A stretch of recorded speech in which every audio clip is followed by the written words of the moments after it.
ডাব্লিউডাব্লিউতে অনেক ভয়ঙ্কর রেসলিং দেখা যায়, যেখানে এক রেসলার অপর রেসলারকে খুবই ভয়াবহ আক্রমণ করে থাকে। তবে আজকের এই ভিডিওটিতে ডাব্লিউডাব্লিউর ইতিহাসের এমন 3জন রেসলার নিয়ে ডিসকাস করব, যারা রেসলিং রিংয়ে পারফরমেন্স দিতে দিতে পাগল হয়ে যেতেন। অর্থাৎ তারা ম্যাচ লড়তে লড়তে কি করতেন না করতেন, এবং তার অপোনেন্টকে মারতে মারতে মেরেই ফেলবেন নাকি নিজেই মরে যাবেন, এইসব বিষয় নিয়ে তাদের কোনো মাথা ব্যথা ছিল না। চলুন আজকের এই ভিডিওটিতে এমনই 3জন পাগল রেসলার নিয়ে ডিসকাস করি, যারা রেসলিং রিংয়ে পারফরমেন্স দিতে দিতে ভয়ঙ্কর হয়ে উঠতেন। নম্বর 3, শেন ম্যাকম্যান। ডাব্লিউডাব্লিউ এর মালিক ভিন্স ম্যাকম্যানের ছেলে শেন ম্যাকম্যান। শেন ম্যাকম্যান তিনি একজন মিলিয়নার হওয়া সত্ত্বেও ডাব্লিউডাব্লিউতে রেসলার হিসেবে পারফরমেন্স দিতেন, এবং তিনি এতটাই পাগলের মতো ডাব্লিউডাব্লিউতে পারফরমেন্স দিতেন যে অনেক সময় তার মৃত্যু ঘটতেও পারে এমন কিছু ঘটনা ঘটেছে। ডাব্লিউডাব্লিউর ইতিহাসে সব থেকে উপর থেকে উড়ে এসে রেসলারের ওপরে জাম্প করেছিলেন শেন ম্যাকম্যান। একবার রেসেলমেনিয়াতে হেল ইন এ সেল ম্যাচ অনুষ্ঠিত হয়েছিল আন্ডারটেকার এবং শেন ম্যাকম্যানের মধ্যে। সেই ম্যাচটিতে আন্ডারটেকার এবং শেন ম্যাকম্যান অসাধারণ পারফরমেন্স দিয়েছিলেন।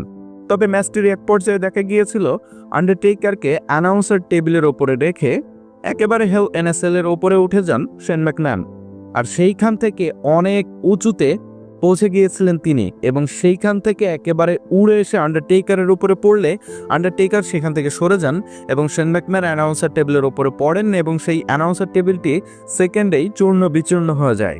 এটা ডাব্লিউডাব্লিউর অন্যতম ভয়ঙ্কর একটি ঘটনা ছিল, যেখানে শেন ম্যাকম্যান তিনি রীতিমতো পাগল হয়ে গিয়েছিলেন, এবং পরবর্তীতে সেখানে কি হবে সেই বিষয় নিয়ে তিনি চিন্তা না করে একেবারে হেল ইন এ সেলের ওপর থেকে উড়ে এসে আন্ডারটেকারের ওপরে পড়ার চেষ্টা করেন। তবে তিনি হেল ইন এ সেলের ওপর থেকে পড়েছিলেন অ্যানাউন্সার টেবিলের ওপরে, এবং অ্যানাউন্সার টেবিলটি সম্পূর্ণভাবে ভেঙে গিয়েছিল। শুধু এই নয়, শেন ম্যাকম্যান তিনি আরও বেশি ভয়ঙ্কর স্ট্যান্ড করেছিলেন, সেটা হচ্ছে একটি টাওয়ারের ওপর থেকে বিগ শোর উপরে উড়ে এসে পড়েছিলেন। টাওয়ারটি এতটাই লম্বা ছিল যে বাংলাদেশ বা ইন্ডিয়াতে এটা প্রায় 3 তলা বিশিষ্ট বাড়ির উপর থেকে উড়ে এসে পড়া। অর্থাৎ এতটুকু উচ্চতা থেকে শেন ম্যাকম্যান বিগ শোর উপরে উড়ে এসে পড়েছিলেন, এবং সেইখানে শেন ম্যাকম্যান এবং বিগ শো দুজনেই অজ্ঞান হয়ে গিয়েছিলেন। অর্থাৎ বুঝতেই পারছেন শেন ম্যাকম্যান কতটা পাগল রেসলার। তিনি রেসলিং করতে করতে পাগল হয়ে যেতেন, সে বিষয়টির দিকে কোনো খেয়ালই থাকতো না, এবং অনেক উপর থেকে এসে অপোনেন্ট রেসলারের উপরে পড়তো। Number 2, dean Ambrose. ডাব্লিউডাব্লিউ এর অন্যতম ভয়ঙ্কর শক্তিশালী এবং সাইকো রেসলার হচ্ছেন ডিন অ্যামব্রোস। ডিন অ্যামব্রোস তার প্রাইম টাইমে ডাব্লিউডাব্লিউ এর বিধ্বংসী রেসলারগুলোকে হাস্যরসে পরিণত করেছিল। যেমন ধরুন, ব্রক লেসনারের এগেনস্টে ডিন অ্যামব্রোস মুখোমুখি হবেন। ব্রক লেসনার তাকে পাইপ সুপ্লেক্স মারছেন, তবে ডিন অ্যামব্রোস সেখানে হাসাহাসি করতে থাকেন, এবং তাকে যে আঘাত করা হয়েছে সেই বিষয়গুলো নিয়ে তিনি কিছুই মনে করতেন না। শুধু এই নয়, ডিন অ্যামব্রোস তিনি বর্তমান সময়ে AEWতে পারফরমেন্স দিচ্ছেন। তিনি যেই সব ভয়ঙ্কর রক্তাক্ত ম্যাচে পারফরমেন্স দেন, সেইখানে তার অপোনেন্ট রেসলারকে খুবই ভয়াবহভাবে আক্রমণ করা হয়, এবং সেখানে রক্তাক্ত করা হয় ঠিক সেভাবে ডিন অ্যামব্রোসকেও রক্তাক্ত করে দেওয়া হয়। এবং ডিন অ্যামব্রোস তিনি বর্তমান সময়ে এবং অতীতেও খুবই ভয়ঙ্কর রেসলার ছিলেন। অর্থাৎ হার্ডকোর রেসলার হচ্ছেন ডিন অ্যামব্রোস। তিনিও রেসলিং করতে করতে তার কন্ট্রোল হারিয়ে ফেলেন, এবং পরবর্তী স্টেপে কি হবে সে বিষয় নিয়ে তিনি কখনোই চিন্তা করেন না, আর এভাবে রেসলিং করতে করতে পাগলের মতো আচরণ করতে থাকেন ডিন অ্যামব্রোস। নাম্বার 1, মিক ফলি।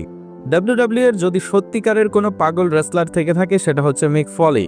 মিক ফলি ডাব্লিউডাব্লিউ এর অন্যতম জনপ্রিয় সাকসেসফুল রেসলার হলেও তিনি ডাব্লিউডাব্লিউতে এমন কিছু ঘটনা ঘটিয়েছেন সেগুলো দেখে যে কেউ তাকে পাগল বলতে বাধ্য হবে।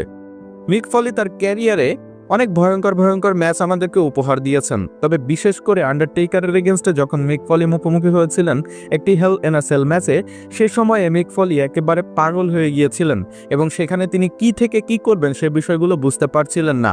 আন্ডারটেকার তিনি একের পর এক রীতিমতো ভয়ঙ্কর আক্রমণ করছিলেন মিক ফলিকে, এবং মিক ফলিকে ভয়ঙ্কর আক্রমণ করতে করতে হেল ইন এ সেলের একেবারে ওপরে নিয়ে চলে যান, এবং সেইখান থেকে মিক ফলিকে একটি চক স্ল্যাম লাগান, এবং মিক ফলি সেখানে থাকা হেল ইন এ সেলের ছাদ ভেঙে ডাব্লিউডাব্লিউ রিংয়ের মধ্যে উড়ে এসে পড়েন। সকলে ভেবেছিল এখানে হয়তোবা ম্যাচটি শেষ করে দেওয়া হবে, এবং ডাব্লিউডাব্লিউর অফিসিয়ালস বা ব্যাকস্টেজ কর্মীরা এসে সেখানে সেই ম্যাচটিকে থামিয়ে দেওয়ার চেষ্টা করেছিলেন।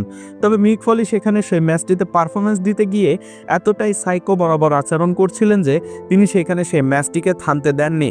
তিনি সেখান থেকে আবারও ম্যাচটি কন্টিনিউ করেন, এবং তাকে এতটাই ভয়াবহ আক্রমণ শুরু করেন আন্ডারটেকার, তিনি একের পর এক এটা ওটা দিয়ে আক্রমণ করতে থাকেন, এবং আবারও হেল ইন এ সেলের টপে নিয়ে চলে যাওয়া হয়, এবং সেইখান থেকে হেল ইন এ এর ওপর থেকে অ্যানাউন্সার টেবিলের ওপরে মিক ফলিকে ছুঁড়ে মারেন আন্ডারটেকার। অর্থাৎ প্রথমবার অ্যানাউন্সার টেবিলের ওপরে না মারলেও হেল ইন এ সেলের ওপরে ছাদ থেকে যখন আছাড় মারা হয়েছিল বা চোক স্ল্যাম মারা হয়েছিল, সে সময় মিক ফলি তিনি হেল ইন এ সেলের ছাদটি ভেঙে ডাব্লিউডাব্লিউ রিং এর মধ্যে পড়ে গিয়েছিলেন অনেক উচ্চতা থেকে। এবং দ্বিতীয়বার হেল ইন এ সেলের ছাদ থেকে যখন মিক ফলিকে ছুঁড়ে মারা হলো, তখন মিক ফলি সম্পূর্ণভাবে অ্যানাউন্সার টেবিলের উপরে গিয়ে পড়লেন এবং অ্যানাউন্সার টেবিলটি সম্পূর্ণভাবে ভেঙে গেল।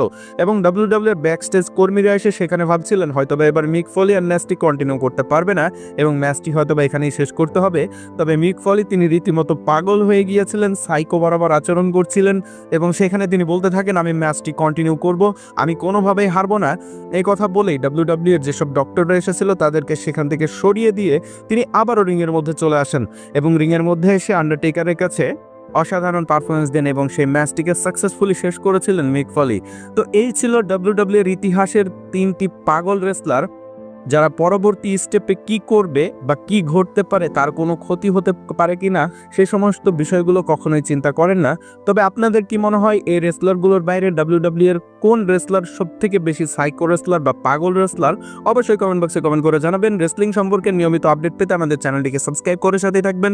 ভালো থাকবেন, সুস্থ থাকবেন। দেখা হচ্ছে পরবর্তী কোনো ভিডিওটিতে। ধন্যবাদ।